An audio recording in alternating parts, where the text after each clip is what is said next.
hustlers, road players, tournament champions. Hear the stories, get their advice, learn about their lives. Our host, Joey Ryan, brings you an inside look at the professional pool player. You're listening to the Pool Player Podcast, brought to you by Pool Scene 365.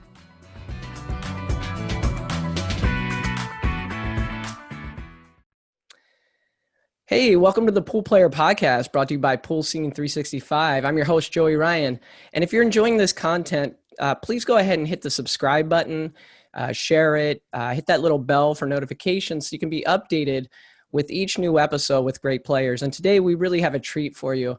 We have one of the best players in the world. In fact, a lot of people consider him the best player when you look at all disciplines together. And so I'm really excited to have him. And the hardest part was figuring out how to introduce him because he has just so many titles. And so as I go through, I'm going to just name a few of his titles. And so he's the 2004 World 9-Ball Champion, 2005 U.S. Open Champion, 2007 World Summit of Pool, 2008 World Pool Masters, 2007 Derby City 9-Ball, 2015 and 16 Derby City 1-Pocket and Master of the Table, 2 years consecutive. Who does that? 2017 U.S. Open 8-Ball, and many, many other titles. Without further ado, I want to welcome Alex Pagulayan to the show. Hey, Alex. Hi, guys. Hi, I'm Ryan. That's quite an introduction there, Joey. Hey, you've earned every bit of that introduction. Tell us, Alex, how did you get started in pool? Take us back to the beginning. Okay. It's a long time ago. My father used to bring me to the pool room. He used to make me watch him gambling. And no disrespect to my father, but he sucked. so anyway, he loses all the time. So, and then I said to my dad, Dad, I was serious at that time, but he thinks I was joking because I had that competitive in me that, okay, I told my father that if you give me three years, I'll be the best pool player in our town. My father go, yeah. Get in the bicycle, let's go home, he says. So anyway, make long story short, so my brother and my uncle, by the way, is like a year older than me. So that's my mom's brother, right? So anyway, and my brother is 2 years older than me. Everything we do something, we always bet small money, like 5 cents, 10 cents. They can never beat me in doing anything. So little do I know, I didn't know my father rented a pool room for 4 tables, right? So they've been playing for Alex, let's go play pool. I said, I don't know how. He said, me too, right? I didn't know that time that he's been playing for a couple of months. But I was when I was a kid, because I played chess before I played anything, right? So I was a little bit smart for my age, so I didn't play him right away. So what I did is I hang around to the pool room and hit balls for a week, and also watch them play. And then, I don't know for a fact that I'm gonna beat them, my uncle and my brother, but in my instinct I can. And then I start playing them after a week later, practicing, and they couldn't beat me. So that's how I start. How old were you then? What age were you? I was almost 11 at that time. Almost 11. Like I'm like 10 years old and 10 months or 11 months, something. And where was this, Alex? Yeah. This is in the Philippines. I grew up in, we call it Signal, FTI Signal. That's the name of the town, Signal. Okay. Like a signal, so yeah. So Manila. What age were you when you moved to Canada? I was 16. I moved to Canada. I actually basically quit playing pool when I moved there. Played for like until 16, and then I wanted to like make my mom happy. She wanted me to go to school, which is I tried for 5 months. That didn't work out very good. so so I just I think I belong to the pool world. So Yeah. after 5 months going to school, I realized that the pool is for me. Well, I think at that time anyway, but Yeah. So at what point, so you had moved to Canada, you started back playing pool, and you kind of realized it was for you. But at what point did you kind of feel like you arrived? Like you started beating players and you were like, hey, I'm here, I can beat anybody. that's a very good question. Because when I decided to become professional when I was 17, and I said I'm gonna take it to, as far as I can go. There's no excuses. I don't care if I walk 4 or 5 miles, 20 below weather in Canada, as long as I get enough money to practice. Mm-hmm. So when I was 17, I already won my I actually won a Canadian professional when I was 16. Like I'm almost 17. I believe that was in February, I believe, in 1995. Um, I already won my first title. That felt good.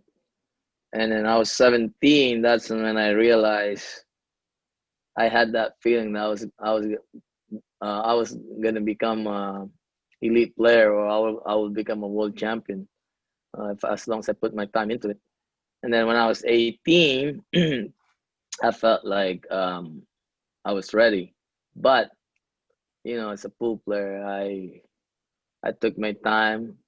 I trying to beat everybody I can for money, like discreetly. You know what I mean? Mm-hmm. So I wasn't really like I didn't really care about the fame at that time when I was 18. I just wanted to gamble. Yeah. And, you know, if you can say hustle is the right word for it, but that's so until when I turned 21, that's the time that I'm having a hard time to get a game. That's when I decided to join the a lot of tournaments. Yeah. So speaking of tournaments, what was your favorite like tournament win? So you've won a lot of tournaments, and what tournament stands Excuse me. out as like your favorite win for the whole tournament, not just a match, but like the entire tournament? It's got to be on the first ever city when I won the one pocket. That's and then won the all around because I always wanted to win that, and I finally won it. So that was like, and for me, that's the hardest tournaments to win anyway. Yeah. So, I mean, that's my opinion, right? So that doesn't mean that's a fact, but that is the hardest win for me. Yeah. So one thing people say about you, and I've noticed, you always come off as a positive person. You have a positive attitude while you're playing, even if you're in a matchup and you're stuck. It seems like you're always happy. You're always positive. Like, what do you do to stay positive in, pool and in life? What's your secret? Well, I mean, it's not easy. I kind of like. Well, I'm always like a happy-go-lucky kind of person ever since I was young. And when I was like 16, I still have a little bit of hard-headed. I can take a loss, but I still like when I lose, I can't like take it serious. And I realize this is only a game. And beside, I mean, we can't win all the time. So I know I try to become, whatever happens, happens. Although, it's hard when you just lost a big match, and I get mad probably 2, 3 minutes, 5 minutes at the most, and then after I'm okay. So and beside, I mean, you know, life is too short to become, to feel sad and not happy or angry. I mean, we're still human being. I mean, like we're gonna get mad, we're gonna get sad, but no one can make us happy and sad but ourselves. So Yeah, I tend to you know what I agree mean. with, yeah, and while I agree with that, I think a lot of professional players, they put so much pressure on themselves because it is a hard occupation, right? It's hard to make money playing pool. And, Oh, when you pay thousands of super dollars to, hard. yeah, to go to a tournament and then you lose, it's a tough feeling, but you've always managed to stay positive. And I think the fans really appreciate that about you, is that you do keep things into perspective. Yeah, yeah, I tried my best. I also trying to entertain people. I mean, like what's around me, because they're part of the game. I mean, without them, I mean, the game will never grow. I mean, because fans has always been part of the sport. So I'm trying to do the best I can to entertain everybody. I mean, but I already know that I can't make everybody happy. So whatever I can, I mean, uh, that's all I can do. Well, you make a lot of people happy, I'll tell you that. But let Not me, really. no, Especially my opponents when I play that's them true. when I start beating. No, no, no, I'm just playing. Go ahead. Great point. Great point. So I have this new segment that I'm doing with my guests, and I'm basically calling it like speed pool. And the way it works is I give you a name, and you have one word. You have to give me one word that you thought of Oh. immediately. Yeah. And I'll give you like 5 seconds, but I'm going to say a name of a pool player, and you get like 5 seconds to come up with one word that applies to that pool player. You ready for this? Oh no. Okay. All All right. right. Go ahead. Dennis or Coolio? RoboCop. Shane Van Boening. Badass. Scott Frost. Tricky. Francisco Bustamante. Super guy. That's 2 words, Alex, but we'll let you slide. That's the okay. Because I've been with it. I mean, I've been like we've been going on the road, and if I want to have a road partner, that would be him. So I would say super guy. That's why I said super guy. No, that's good. Complete. I would say complete. There you go. I like that. I like that. But that's more than 5 seconds. Last All right. one. Last one. Tony Chohan. Go ahead. Tony Chohan. Big guy. That's 2 words. We're still Monster. monster. I love it. I love it. So you said with Bustamante, you said complete. Do you want to say a little more about that now that you're not bound by one word? Yeah, because yeah, I'm that person. I'm a lone ranger kind of guy because I don't want to like to interfere with someone. When I'm going on the road, I want to do my own thing. I have a special thing. I'm very special. I shouldn't say special. Maybe unique is the right word for it because sometimes I wanted to scream in, you know, uh, like Times Square when there's like thousands of people there for no reason. I just wanted to do it. Just so I'm one of those guys, and I also want to like. I do a lot of things. I play cards online. I read books and then I cook. I mean, and Bustamante is one of those guys that we kind of like blend in together. Every time I cook, he automatically do the dishes. Wow, really? So, and he's a happy-go-lucky guy, and it's just too bad we're like 20, maybe 17 years apart. But if we would probably grow up in the same neighborhood, it would be probably, we are we are good partners when going on the road. So I don't mind because I don't really like staying with anyone, especially if the person that I'm staying with is might not be annoying, but I just don't like what he does. You know what I mean? Yeah. Personally, like we're not compatible. You know what I mean? Yeah, it makes it It's more like complicated. Yeah. yeah. So if I want to eat fish head and he hates it, and then I'd be like, how am I gonna eat my fish head? Stuff like that. You know what I Yeah, mean? I do. I do. So like, he, yeah, he likes to eat steak, and I like to eat vegetable. Yeah. You know what I mean? So Yeah. What was so anyway, those are the things that I thought. Huh? Yeah, I appreciate that. What was your most Yeah, crushing defeat? crushing defeat. I have a few. Like, I mean, most like the one that hurts the most. Yes. Uh, it's gotta be recently. I would say that will be Jason Shaw, maybe. That's one of them.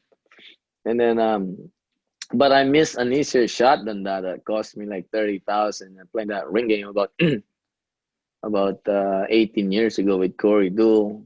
And I have one where the format is we're playing 10 ball ring game, six of us, and we pay the entry fee is 5,000, winner take all. So I had $100 left out of that 5,000, and at that time, per ball is $100, right? So I no, it's 100 per game, I believe. I can't even remember if it's 100 per game. Anyway, I remember Earl Strickland missed the ball for me to get back in the game, and I got all the chips, right? Mm-hmm. Corey's last barrel, where I think this is for 4,000, and I need to make the five ball, like it's about 3 inches from the hole, and the six ball was right there, and I got so excited I didn't focus, and then I missed the five. Yeah. So, but that's not televised. The one with Jason Shaw, I missed this 39 hail, but something's got to do with the condition at the same time, and it was so cold, and I was nervous, and I was shaking. But even if I'm nervous, I will never miss that nine. But I was so cold, and I'm shaking at the same time because of the coldness. So, Yeah, I well, I want. probably missed it, like, you know. Well, I was just going to say, I was going to ask you about that. I think it might be the same shot because I was going to tell you about how there's just a way that you can connect with the fans more so than a lot of other players. And the shot that I remember, you missed, I want to say it was a 9 ball, and it was a shot you're going to make 1,000 out of 1,000 times, right? And you missed it, and they interviewed Agree. yeah, they interview you afterwards, and the thing that stuck with me, and I think a lot of other fans, is you said I got nervous, and we don't see that from top players where they admit to that, right? And it's more like there's always a reason, but no, I got nervous. And we think of you guys as people who just never really get nervous. You're ice, you have ice in your veins, and you just make every shot. So, like, explain that. Is it like how nervous do you Well, get the in a thing big event? is, well, everybody get nervous. There's not one pool player out there that never get nervous. If someone tells you they never get nervous, they don't know jack shit. Can I say that? Yes. Yeah, I mean they're fucking full of shit. But sorry, I mean excuse my language. But as professional, we can control it, because we've been here, we've been in it for so many times.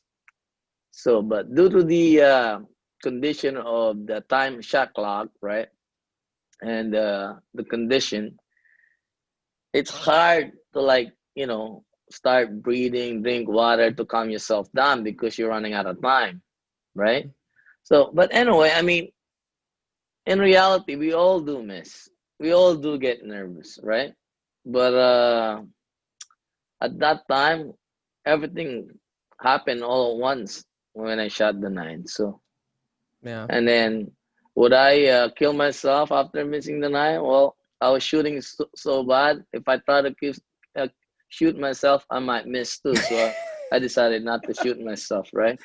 So, Oh, uh, that's funny. yeah. So I just, the funny part about that is I, I was kind of like upset. So I wanted to walk, but there's a hurricane. It was so cold. So I walked with my probably 30 pounds case and cues, and my hotel is about 3 kilometers. I'm walking while the wind is blowing 100 miles per hour and there's rain. I didn't care. So I'm about like half kilometer to my hotel, and the cops pull me over. Says, "Where are you going?" I'm going to my hotel. Oh, you can't walk through there. I said, why? My hotel is about, 15 minutes walk. He says, yeah, but there's a falling rock. We don't want you to get hit. I said, and then I have to walk back to the venue, right? Yeah. And then when I got there, well, I was supposed to beat Jason Shaw. I mean, he has another life, so I might as well bet on him, right? So I bet 1,000 on a guy, and he loses his next match. Mother, father. But anyway, that's the story of that. So Alex, I've played pool. I'm a decent amateur, and I used to go to the Super Billiards Expo every year up in Philadelphia, Valley Forge area, and my whole family would go. And I think you froze. Oh no, you're just sitting still. So my whole family would go. My dad was a pretty good player. My brother's a pretty good player, and we go up there every year and play. And I remember playing in the Open Amateur and then going over and watching the pro tournament.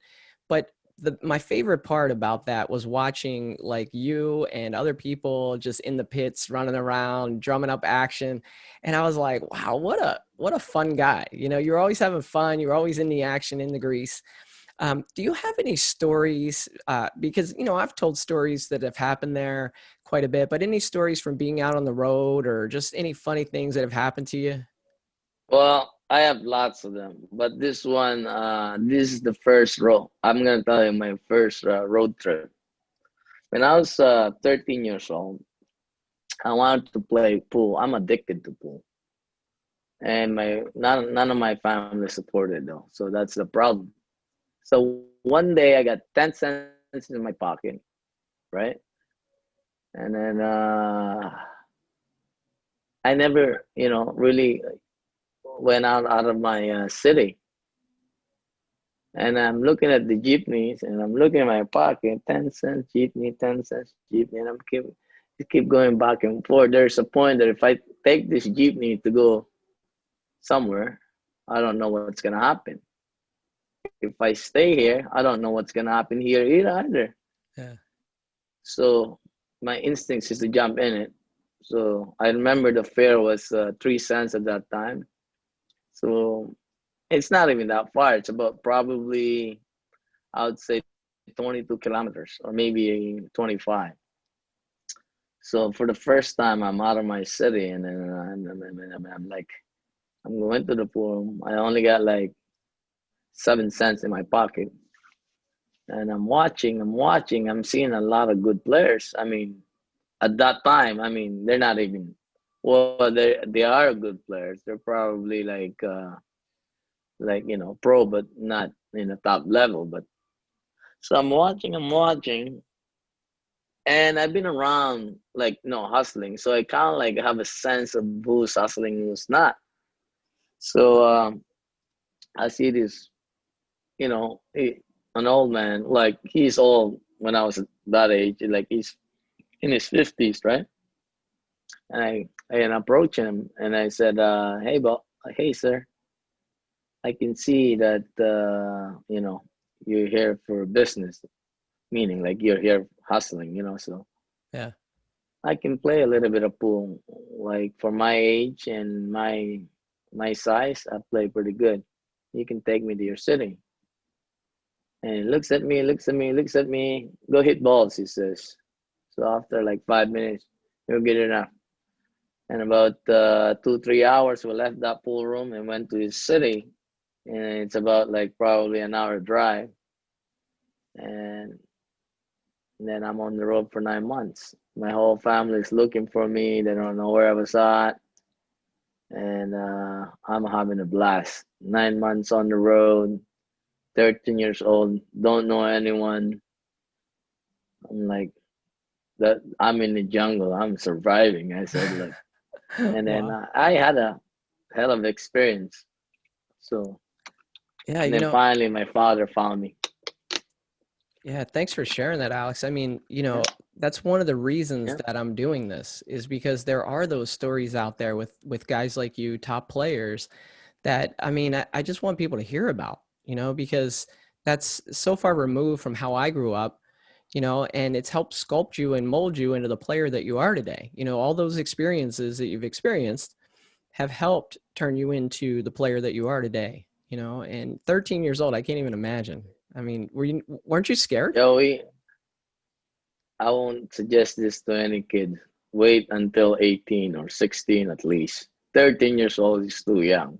But not a normal kid. So, Yeah. you know what I mean? So I'm that guy. I like, I like surprise, excitement, so.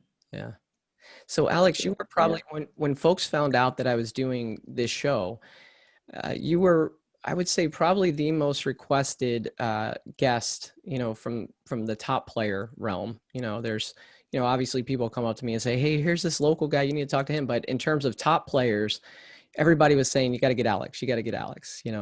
And I think a lot of that has to do with the fact that you're kind of a character. And I'm wondering who else out there from the pool world do you kind of look at and say, that's a character? You think Alex is a character? What about this person? This person's a character. Is there anybody else out there that comes to Rodney Morris. Oh, really? Rodney Morris. Yeah, Rodney Morris, a very fun guy. He's another guy that beside, you know, um, Rodney, we always get along. We always have fun no matter where we at when we see each other. We always have fun. He's very funny, sings good, he can dance, he tells a lot of jokes, and he's been on the road. So probably the guy, Rodney Morris. Rodney Morris. Yeah. Well, I'm actually I've talked to Rodney, and I think he might be one of the next ones to talk to me. So I'm excited for that, and I'll make sure to let him know that you Yeah. that you said nice Yeah. things about him. So I want to talk to you about your work Oh ethic. yeah. Yeah, I want to talk to you about your work My ethic. working, Your work ethic, my because work ethic. I was recently in Las Vegas and you were there. Funny enough, we didn't actually meet. And the reason why is because you were on a table for about 5 straight hours in very involved practice. You were playing, I think it was the 15 ball one pocket ghost, where you were breaking the balls and trying to run all 15 balls in a one pocket, which I can't even fathom because I play some one pocket. I have a hard time making 8 balls in my pocket. And there was never a good time because I respect you as a person in your profession. So I wasn't going to go out and say, "Hey, excuse me, Alex, we've been talking about doing this show. Can we talk?" I said, "You know what? I'll get him when he's done." But you were in there, you did your 5, 6 hours of work, whatever it was, and then you were gone, and I was so impressed by your work ethic. And I Uh, want to know what keeps driving you towards success. You've accomplished so much, you know, like you're in there for that long, practicing so hard. What is it that keeps driving you? First thing first, I wasn't really that was practice, but I was betting money on it on the side. Oh, So I was betting my friends. So I didn't know but that. you gotta, come and yeah, you gotta come and introduce yourself. I mean, I wanna, you know, talk to you and then just finish my gambling. We're not betting a lot. I don't know if that's the time that I was betting all the side action or I was just my friend. So I've been coming into grips like playing the 15 ball goes, so and it's a good workout for me. And I always trying to create some, proposition bet to everyone, like they think I can't do it, but I think I can, but I'm not sure if I can, so those kind of things, so and then if somebody come in and they think I can't do it, and then me, if I feel like I can do it, I bet everybody on the side, so So those but little, yeah. yeah, when I practice I always like um treat it like I'm in a tournament, because I don't want to give myself a bad habit just banging balls and stuff, right? So, and then to all my students, I always tell them, you gotta play for something that like you play, something to make make you try hard enough, or focus enough to trying to play the best you can, play the best you can, because habit is very easy to form, but it's hard to break. Yeah. Once that habit is formed, it's very hard to break. That's why there's a lot of amateurs out there. You see them day in, day out. When they practice, they're shooting lights out. When they play the tournament, they couldn't perform. Why? Because when they practice, they don't really serious about it, because they think it's just game. They little do they know when they get to the real game, now they become tense and like they worry about missing, and well, you're not practicing anymore. But if you practice tense and you want to, you know, like play hard, so when you get to the competition, you already have it. You already have it. You're used to it because you've been practicing tense and under pressure. I mean, all the time. Now, when you get to the actual game, when you feel that pressure, and it's kind of like a second nature, you know. So Yeah, so I think that's my I think suggestion to all that amateur. yeah, I think what I'm hearing you say is, if you can put a little money on it, whether it's in a tournament setting or whether it's gambling, like betting a little bit so it's important to you so that you're going to try your It, best to it feel the heat a little. it doesn't have to be a bet. You can play with someone to go underneath the table. Me like this. When I'm playing by myself, I'm not gambling. I'm doing my my practice. It's hard enough. Like very hard for me. Like I think I need to play really good to beat it. When I do beat it, I go to Ramon and buy some anything. I treat myself. Yeah. Like if I don't win and I keep practicing harder, I punish myself. Yeah. So is there another So player out there that you would consider like a rival that maybe you've had a hard time with, or it just seems like you're always kind of going up against this person and not really getting there? there's so many of them. There's so many good players now these days. I mean even in the Philippines, here in America, not too many people will play me. But when I go to the Philippines, all the kids, my phone won't stop ringing to play me. You know what I mean? So Yeah. there's so many pool players out there, not only in America, I mean, all over the world that in the elite level. We just don't see him because probably they can't come here, or I mean, they have to spend like $3,000 to play the best pool player in the world and to win like 10,000. That's not very smart for your financial investment.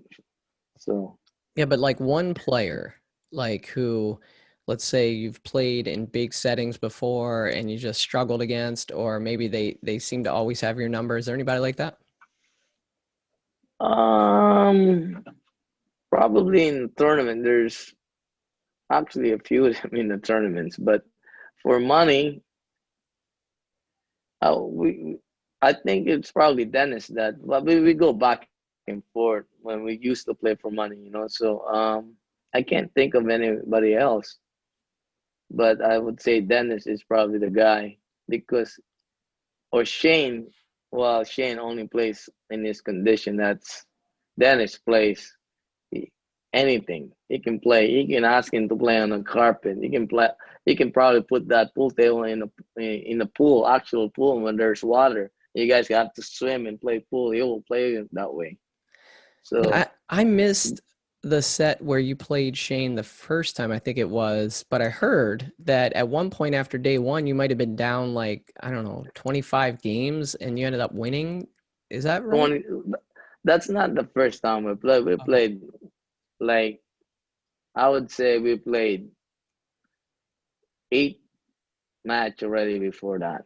Prior to that, So uh, I it's actually like what do you call it? I actually quit playing pool at that time. But before the derby starts, I got a phone call from Ronnie. I've been playing a lot of cards at that time. I got a phone call with Ronnie Wiseman. We talking like stories and stuff, right? You gotta come down there, and there's a new kid on the block, and he's been playing good. He's been robbing everybody, and I was curious because I don't know who it was. Well, I heard of him, but I didn't really watch him play, right? So I took a break from playing cards, and then I went to Derby City, and I played Shane for the first time. I played in the first set. Playing for 5,000, I believe. and I lost health to him. So then we played another 2 sets the next day and the day after. I lost all 25-23, 25-22, all close match. And I was gonna go home. I said, finally, I think it's time to pack in, right?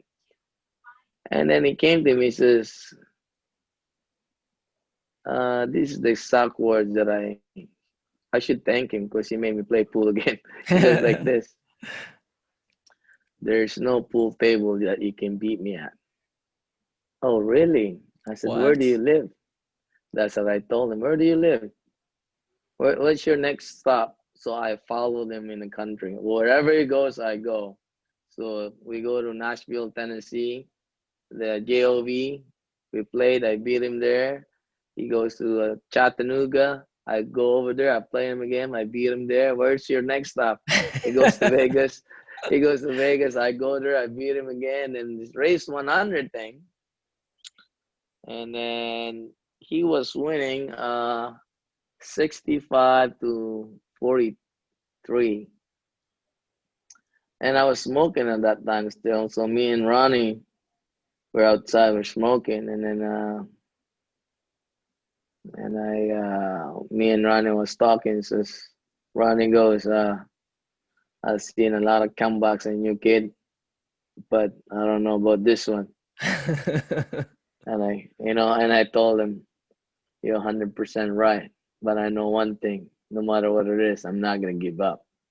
So I still, while I'm watching the guy running packs after packs, racks after racks after racks, I'm trying to, trying to figure out how to beat the guy while he's running out. So I finally come to tried something unusual kind of. So I went to my hustling mode. I just didn't run out. I'm trying to play safe as much as I can to slow him down. So I'm trying to frustrate him. Little by little, I'm coming back, and I can see he's already getting frustrated. And next thing you know, and then I start, putting, running out, and then play safe again, running out, play safe again. So, and then next thing you know, and I beat him. That's great. That's a great story. Yeah, I didn't. Well, my plan kind of worked at that time, but I don't think it's gonna work now. But it's like at that time it works, but yeah, it's almost like there's this warfare that goes on in one of those long matches where there's pool that's played, but then you have to try to find an edge however you can. And so in that case, I think at that point you probably felt like your only chance was to change the emotion of the setting, where you played some safe and got him kind of a little bit rattled by it, you think? pool is like anything else. It's like this is competition. It's like war, MMA, boxing, chess. You find a way how to be. You find your opponent's weakness and you take it there. Yeah. So I mean, no matter, you don't want to take your opponent to where he's gonna beat you, like easily. You always find that way that you can have an edge, which is the name of the game. Like in anything, like anything you do, if you have the edge, like even in sales, if you have a good marketing plan and you can talk good, and you will get more sales. Yeah. And pool is the same way. Like the more weapon you got, and then if you're smarter than him, and if you know how to use it, then I think you're gonna end up beating your opponent. Yeah. But if you tried everything, you still beat your opponent, leave that guy alone. Yeah. So I'm putting you in the top 5 one pocket players in the world, maybe the top. Who are the other 4 in your opinion? This is a good question. We don't really know,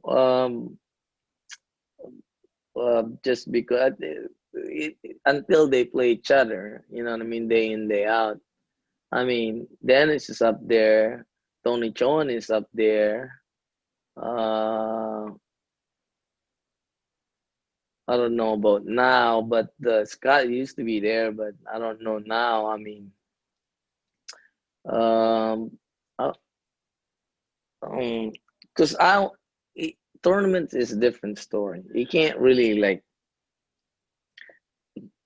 tell who's like this is race to three and they're playing with the big pockets and they they're going for shots that you want to do for 5,000 a game. You know what I mean? Yeah. You can do it for $100 entry fee. I've seen a lot of players do that, and then when they do play for money, and it doesn't work Yeah. because it's easy to shoot shots for $100 than for $5,000. So I mean, Corey Deuel is probably up there, but I don't. He's a different player, like they different style. Chip Compton is there now. I mean, there's Josh Roberts. Uh, who else I could pick? Hmm, I'm not sure. I kind of put you on the spot with that one, but I think Yeah, the names that you said are pretty much the well, consensus that a Shane lot of probably people. still can compete there. Shane, Yeah. Shane, yeah. But we I don't really know until they play each other because once they play each other, that's when like who's they play day in day out. That's when you know who's better and who's not. You can't really like say because a lot of players, oh, you can't beat me, you can't beat me. Oh, you need 8-7. Oh, I got stuff like that. They all talks. You know what I'm Yeah. saying? So, Are there any but from to that? actually, Are there any from yeah, that go list ahead. that you would like to play in a big set? Yes, all of them. All of them. Just, That's awesome. uh, I had a feeling you might say uh, that. no, I mean like, look, I'm just here. I don't really care who's the best or not. I just wanted to play. Whoever they put in front of me, I just wanted to play. You know what I mean? It's just I don't really care who's the best and who's not. I want to compete. I want to learn. If you're better than me, good. I want to learn from you, and you Yeah. might improve my game. So Yeah. I mean, but some people out there, they're they care. Their ego is so high. They care about who's better, who's not. Who gives a fuck? Just keep play everybody. You know what I mean? So Yeah. I want to learn. So I mean, one pack is what it's a beautiful game. I mean, like you can't stop learning. It's always exciting if you play the game. But if you don't play a game, you all if you want to see power shot and putting balls into the hole, yeah, you get boring at that one. But they don't know the beauty of it that you park that whitey on dime. Yeah. If you know what I mean, that cue ball control, and you go three rails, bank it three rails, and you hit this ball, and the cue ball will go here, and the object ball will go there. It's kind of like fascinating. You know what I mean? Yeah. It's Like kind of it's it's not, chess on a pool table. yeah, it's not like playing 10 ball, you break, you make two balls in the side, and you play 9 ball, you break, you make the corner ball and one in the side, and then you shoot the one, shoot the two, shoot the three. It's kind of like, Yeah. don't get me wrong, it's still, I mean, every I won't say, but but I Well, was, I was gonna say something stupid, but so no, you're never mind. you're very intellectual at the pool table, very cerebral, and I think you appreciate the game of one pocket because, one, there's a lot of thought that goes into every single shot. And two, Right. I've found that one pocket is a game that really leverages every skill that you have as a pool player, right? Except I Well, guess the not power break, but right, you got but to kick well, you got to bank well. Go ahead. you're right.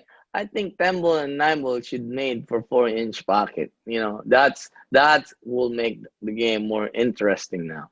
Instead of right now, the professional pool player is still good for 4.5-inch pocket. Yeah. So you can't really. It's 4.5 inches for amateurs now. I Yeah. mean, for the professional, you can see you watch on TV. I mean, what we can do. They made everything easy now. You know what I mean? You can hit the second dime and still goes in. You can't. And then you realize like have you noticed in our if sports, especially 9 ball or 10 ball, no one dominates the game. You can't even you can't even say who's the best. I mean, you go play 9 ball now in the world championship, you break 2 miles per hour, and then you have a different champion all the time. Yeah. I mean, It's almost like the players have outgrown the game, to where there's so many players that are capable of winning. That I like what you said though. 4-inch pockets make it more I challenging. promise you, Yeah. if you change that pocket to like 4-inch pocket, and then you make it a long race, there's only like maybe 15 players would win it all the time. Yeah. So switching gears a little bit, I want to talk to you about over the years when Europe was dominating the Mosconi Cup and the United States didn't really, it seemed like we weren't ever going to win again. It was really frustrating. A lot of people said, well, Europe is a continent and the United States is a country. Why don't we have North America versus Europe? Then we could get Alex and maybe John Mora or get some fresh blood on the team. And so that was interesting. But then the United States won the last couple of years. And so what I started thinking is, well, here in Arizona, we have like the east side of Phoenix against the west side of Phoenix, same as the Mosconi Cup style, right? And then we play Right. against Nevada in a big matchup every year. And then Colorado plays Wyoming. What do you think? Is there room for something like the Mosconi Cup to expand and maybe one day Canada play the United States or, Canada play China or something like that? Do you think there's a possibility that could happen? And would you want to see that? I don't really know. Probably. I mean, but you also got to realize in Europe, they don't have too many sports. That's why you see a lot of good players. In United States, you guys have 300 something million here, but you got baseball, basketball, football. You got all kinds of sports here, hockey. I mean, pool is in the bottom of the list. If I was the parents American parents, I wouldn't recommend pool. I mean, I will encourage them to like basketball, baseball, football, hockey.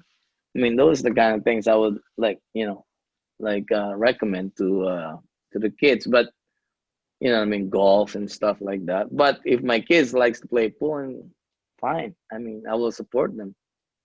But the thing is, I mean, as a parents, I mean, there you have lots of talents there. You just so happen there's so many sports here that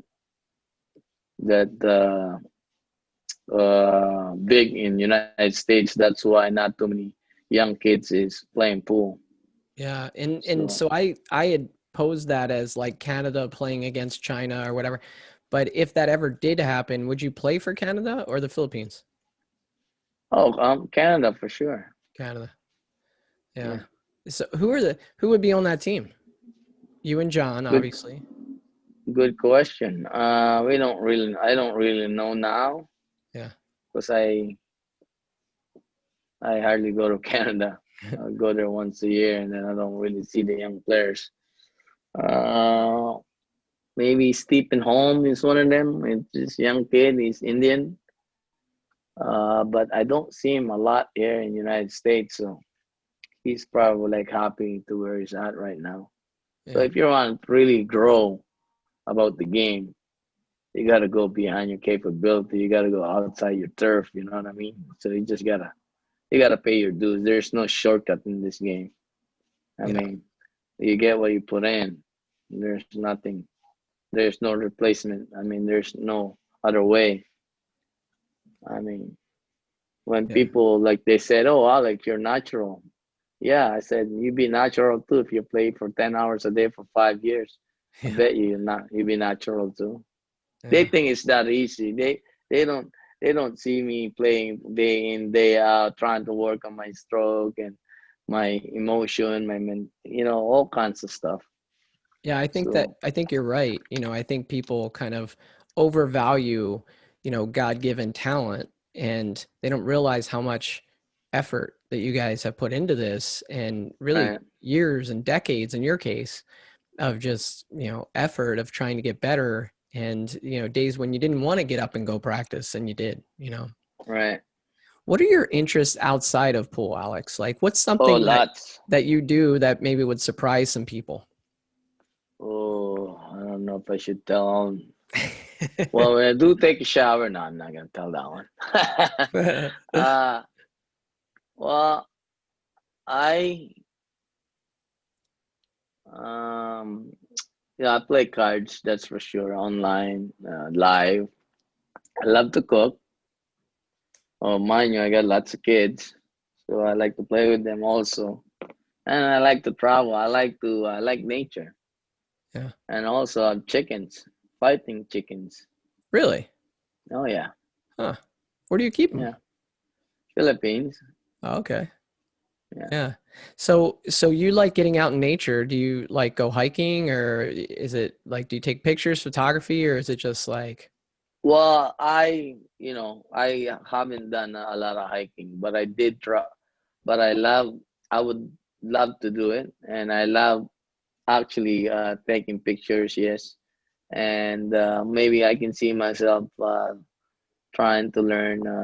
I actually joined you know, the photography in like online for like couple weeks, just to learn that a few things, and especially with my cell phone, because our cell phone today is kind of like they got so many features and so many buttons now, and the good thing about Google, you learn everything from Google, so very easy. yeah, I'll actually send you something after this because my wife just started taking pictures with her phone and she found a guy on YouTube that has like the most amazing advice. And she's taking pictures with her phone that looks like, something taken with a $2,000 camera. And so I'll send you a link to that. You'll find it interesting, I think. So Yeah, s- go ahead. from an advice standpoint, is there something that you can share with up and coming players? We've talked about just the hours and hours of practice, but is there any other like little nuggets that you might have, something that could help people who are maybe like, a good player, somebody plays, can run out a rack or two here or there, but they really want to dedicate the time and get better. Any All right, nuggets of advice? this is probably the ultimate of the ultimate. Okay, when you play pool, whatever you're doing, in any case, whatever your goal in life, there's always going to be obstacle. But the key, I think, is the key, my opinion, right? First thing first, you need to ask yourself this: what's in it for you? Okay. Second thing, make a decision. If this is really for you, let's say, oh, I want to be a pool player. Because once you're serious about it, there's a difference between I want to be a good player, or between that I really wanted to become a good, like a world champion. Like you have to really really like that affirmation. It's got to be really strong, and then so once you decide, okay, this is me. Give yourself a timeline, because anything in this life there's a timeline, right? So okay, 5 years from now on, I'll be this guy. This is where I wanted to be. And then you break it down year by year, months by months, and weeks by weeks. Now, when you decide that if that is what you really want, now okay, and you ask yourself what is missing, and then you'll probably like, oh, that is missing, that is missing, that is missing. There's so many flaws into your game. So what do you do with it? You trying to learn it one by one, and then when you go to a pool table, okay, this is my problem. I wanted to fix this. The biggest problem for the amateurs is they trying to learn everything all at once, and most of them they just go to the pool room and bang balls. They said they're practicing, but they're really not practicing. You know how many pool players I see, same speed for 20 years? Yeah. Because they go out to the pool room and just hit balls without even have any intention. Like, okay, when you practice, what do you really practice? Ask yourself, what am I practicing? Am I practicing to form a bad habit? Am I practicing to socialize? What are you really practicing? It's like, imagine if you're driving, like with no destination. 8 Yeah. hours. Just try it. You'll be going in circle, and try doing that for 20 years. You'll be burning gas. That's it. Without, you know what I'm saying? Yeah. So my suggestion is, if you really like this, when you make a decision, give yourself a timeline, and then you said, okay, I'm having a problem with my draw, and go practice on that until you, no, don't stop until you can't. I mean, until you get it right. Stop until you can't get it wrong. Yeah, I love that because one, you're setting that goal and you're saying, hey, in 5 years I want to be a US Open champion. But then you took it the next step and you worked backwards and said, to get to that goal, what steps do I need to achieve? There And you go. and I think the big part of that, where I think a lot of people are going to stumble, they might follow you on that. They might do that. They might follow you on setting up the things they need to do to get there, but then will they be honest with themselves, right? That's Because the problem. pool is an ego game, right? A lot of us, we have an ego, and it's like we would rather have an appearance that we're a good player than actually work on the things that we struggle with sometimes, you know? And so Right. I think that that was kind of underneath your message there and implied, but I think it's important to say that players need to be honest. Like, how many times Yeah. do you hear about somebody at they're in a match and at 3-3 they miss the 5 ball and they end up Oh, losing it the rolled off. match. Yeah, exactly. And they lose the Oh, match. they fluked the 7 ball. Yeah. And they lose the match Hill, and they blame some roll that happened at Hill, right? Yeah. And not what they could work on, which is when it was 3-3 and they missed that easy shot, you know? Right. And they could set it up 200 times and just practice it. So I love that advice. And I think that's really good for anybody that's trying to, like a junior player who's trying to be a US Open champion or a world champion.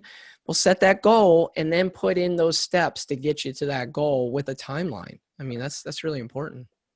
The key is to improve. Like, I can't remember who wrote this. Just to improve 1%, 1% a day.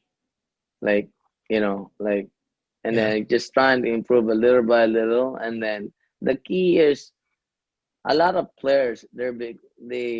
Most of them, their problem is becoming result oriented. But I think the real key is supposed to be to learn every day. Like, Yeah. you're trying to learn every day. You can always learn something every day. When I play one pocket, I learn something every day when I play. You just never stop learning. So as in any game, you just gotta keep learning it. And like you said, just be honest to yourself, and then ask yourself what is missing. For, like, you always like, okay, I want to be this guy, but what's missing to my game? Well, if you start saying that, and then now you know the problem, you can fix it. If you don't know the problem, it's impossible to fix it. Yeah. You can't go to the doctor and go, Doc, can you fix me? What's your problem? I don't know. Yeah. And both of you are fucked. We don't know what to fix. So You'll just spend a lot of money. yeah, like, you know what I mean? Just keep asking yourself what is missing. What is missing? What can I do? Only can I to make a difference. So, Yeah. So Alex, man, just sorry to cut you off. go Who, ahead, go ahead. yeah. Who would you like to see me interview on this show? Is there somebody you'd like to see me talk to? Yeah, Rodney Morris is a good guy to talk to. Yeah. Well, I'm trying to. I was gonna just something good player, but I don't know if you can communicate with him. It's Chan Chun Ling, the Cole brothers. You're gonna have to start speaking Mandarin. And you need a subtitle underneath your Yeah. Zoom here. Yeah. Yeah. How many languages do Yeah. you speak? Me, uh, I don't really speak any language fully. All broken ones, probably three. 3. I know three broken language. Yeah. And the Well, language I of, mean, in the Philippines we got 52 dialect, right? So I speak probably uh one where I was born. I understand 90% of it, and probably can speak 60% of it. Hmm. My other, it's probably I understand maybe 60%, and can speak maybe 30%. Yeah. So So, Alex, you mentioned before that you like reading, and you know, are there any books that you've read that might have helped you in your pool game? yes, go to find Brian Tracy. The title of the book is The Miracle of the Self-Discipline. One of the best book I've read. There's an audiobook, you can read it, uh, however you want to do it. Yeah. But lately, I haven't been reading. I've been playing a lot of cards lately online. That's what I've been doing. Well, I've been studying online also, so that's probably Yeah. I'm not reading. So Yeah, maybe we'll do like a little giveaway when I release this episode for that book, because yeah, if it helped you, it could help other people. And I know Brian Tracy's just a great author and yeah. yeah, has some great stuff out there. Okay, so last question. What is next for you in your pool career?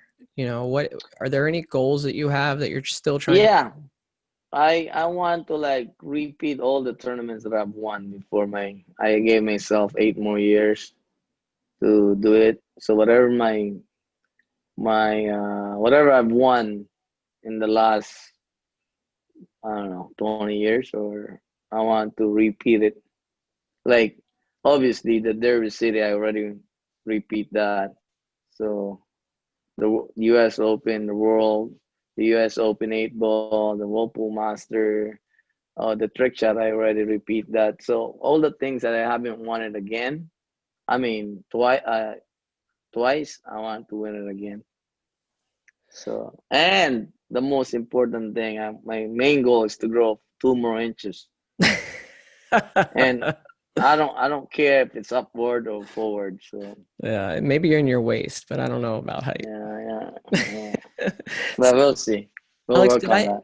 did I give you a chance to call out your sponsors? I don't know that I did. Oh, well, not yet, but Let's do that. I want to shout out to my sponsor, Ariel Carmel Hughes. Shout out to him. 3 seconds cases. Mr. Puyat, thank you. Lionize your game. And the few one pocket donators sponsor, that's in the future, like $100 game here, $150. Yeah. I'm talking about action. Thank you for the support. Well, This- yeah. uh, Alex, yeah, go ahead.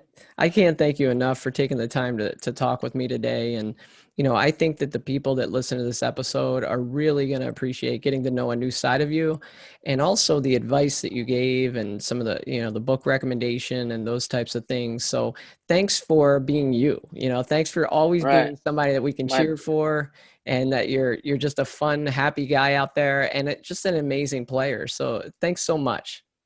my pleasure. Okay, I have another one book actually I really like, Okay. because I remember when John Mora is about to quit. Well, he already quit, but the only reason why he played this time because we had to play the World Cup of Pool.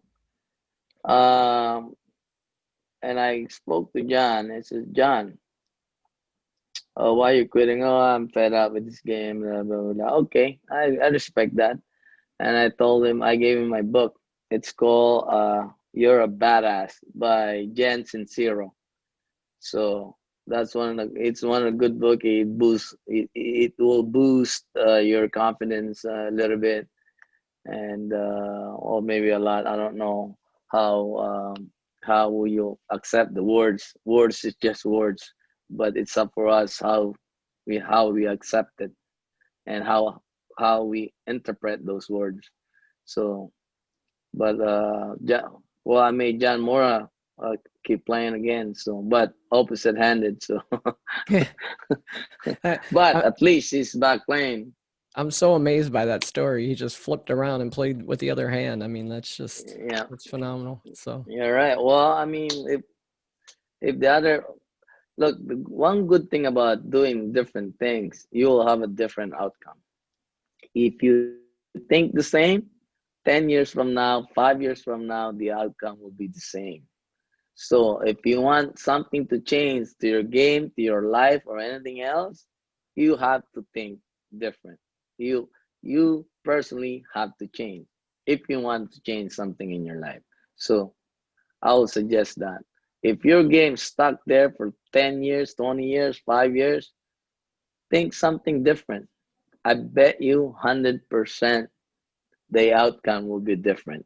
I'm not saying a better outcome, but I know it'll Yeah. become different. You just keep changing it. If it's not working, and stop doing it. You know what I mean? Just try something. Like you go with the left, go with the right, go. I don't care what you need to do. Just change it. Yeah. So Well, anyway, thank you, Joey. yeah. Thank you, Alex. It was great meeting you, like over the Nice meeting you too, bro. airwaves here. And next time I'm up in Vegas, I'll definitely interrupt your practice and just say, "Hey, what's up?" So, Yeah.